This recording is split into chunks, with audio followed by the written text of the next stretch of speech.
राजा यशोवर्धन हमेशा अपने पास के अंदर एक अनुचर आज्ञा कुमार को साथ में रखता था। जहाँ कहीं भी वह जाता, आज्ञा कुमार हमेशा उसके ही साथ में जाता था।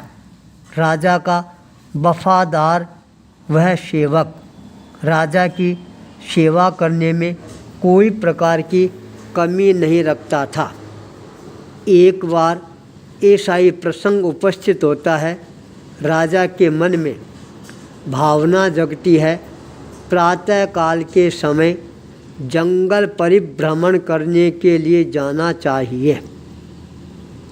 राजा जंगल की तरफ अपने कदमों को आगे बढ़ाता है। अनुचर स्वयं अपने आप को राजा के कदम से कदम मिलाकर चलाना प्रारंभ कर देता है। दोनों जंगल में पहुंच जाती हैं और चलते समय कितना समय हो गया है दोनों को ही पता नहीं लगता है। सूर्य दोपहर से ढलने की तैयारी में आना प्रारंभ कर देता है। तब राजा की आंखें खुलती है। भूख और प्यास से राजा आकुल और व्याकुल होना प्रारंभ हो जाता है। राजा का जी है छटपटाना प्रारंभ कर देता है। राजा ने अपने अनुचर आज्ञा कुमार को आज्ञा प्रदान की, मेरे को भयानक भूख लग रही है, जंगल में मेरे लिए खाने के लिए कुछ प्रबंध करने का प्रयास करो। अनुचर आज्ञा कुमार अपनी नज़र को चारों तरफ दौड़ाना प्रारंभ कर देता है। पूरा जंगल एक तरह से सुनसान जंगल था। हरे वृक्ष है कहीं नज़र ही नहीं आ रहे थे। थोड़ी दूर पर एक हरा भरा वृक्ष नज़र आता है जिसके ऊपर एक लटकता हुआ फल है। वह भी आज्ञा कुमार को नज़र आ जाता है। तत्काल राजा को लेकर उस पेड़ के नीचे पहुंच जाता है।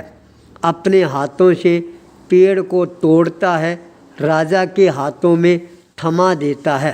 राजा तत्काल अपने शस्त्र से उस फल के 4 टुकड़े कर देता है। राजा का ये नियम था, जब भी वह कोई चीज़ खाता सबसे पहले एक कवल अपने अनुचर आज्ञा कुमार को अवश्य ही प्रदान करता था। 4 भाग में से एक भाग आज्ञा कुमार को प्रदान किया जाता है।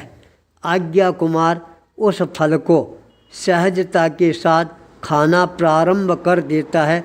जब एक भाग वह निगल लेता है तब तत्काल कहता, राजन एक कापी मेरे को और प्रदान करवाएं। राजा ने दूसरी कापी भी उसको दे दी।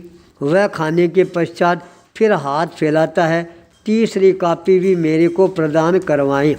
राजा ने तीसरी भी दे दी। फिर वह अपना हाथ आगे फैलाता है, ये भी मेरे को दे दो। राजा ने एक बार अनुचर के हाथ में थमा दी, पर राजा तत्काल दूसरे ही क्षण झपट्टा मारकर उस कॉपी को अपने हाथ में ले लेता है और कहता है, पूर्ण भाग तू खा गया, तेरी भूख ही नहीं मिट रही है, मेरे को कितनी ज़बरदस्त भूख लग रही है, यह तो मैं ही खाऊंगा। इतना कहकर राजा ने उस फल को अपने मुंह में रखा। मुंह में रखते ही फल दांतों के नीचे आता है। पूरा मुंह है कड़वाहट से भर जाता है। राजा थू थू करके सारे फल को बाहर थूक देता है और कहता है, क्या बात है, इतना कड़वा कशीला यह फल, और तुम आराम से खा रहा था, मेरे को बताया ही नहीं कि ये इतना कड़वा है। अनुचर आज्ञा कुमार ने विनम्रता के साथ निवेदन किया, राजन इतने वर्षों तक आपने मेरे मधुर फल हैं मेरे को खिलाई हैं, एक दिन यदि कड़वा कसेला फल खिला दिया तो इसमें कौन सी बुरी बात हो गई। यह बात सुनते ही राजा के मन के अंदर उसके प्रति और ज़्यादा आकर्षण के भाव जागृत होने प्रारंभ हो जाती हैं।